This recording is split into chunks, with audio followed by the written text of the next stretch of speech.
तिला गोडी बोलून घेऊन जायला माफी काय काय काय गुलगुल करती?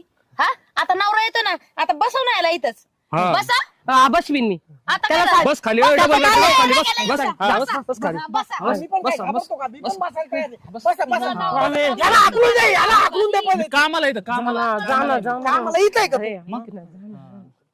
कामाला आहे का? हा. हलू नको. हा, अजिबात नाही. हा, हलू नको आता हिचा नवराच येऊ दे. येऊ दे, येऊ दे. मध्ये जागा आहे त्याला बस काय बघायचं ना, बघून घ्या. लय सणा हाणते का मला? बसा, इथंच बसा तुम्ही. तुला माझी कदर आहे का नाही पैसे जातो, थांब. जाणं पटकन जातो ना पटकन. थांब ना जरा. मी बघते काय आहे ते. बरं झालं ना राग येऊ राहिलं. तुला शपथ आहे माझी सांगते काय असतं ते. आता तुला कळन. हा आता ए, तुला चल, ए, कळलं कशी चल, जीव सारखं पाहिलं, चल, तुला निघ. पायात पडली त्याच्यावर पुढं. चल निघ. काय चार करायचं पायाचा कर. घोडा आहे 4 पायाचा घोडा गावासमोर कशाला प्रदर्शन करू राहिले? गावाचा मग चव घातली माझी सगळी. हा? ती माफी असं माफीचे बाहेर पाय पडलं धर तरी पण काय? तिला घेऊन जायचं जातो ना, थांब ना जरा.